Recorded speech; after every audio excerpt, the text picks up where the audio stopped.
आज तांकर देहांत होवार आज षष्ठ दिवस सारा जिले में कार्यक्रम को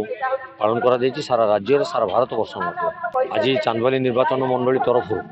स्वर्गत मनमोहन सिंह केवल कांग्रेस दल नेता नथिले सारा विश्वर लोक मान हृदय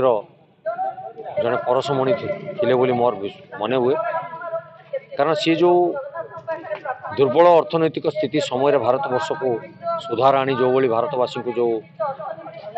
दृढ़ अर्थनैतिक सहयोग कर मानसिकतार ये हूँ आमर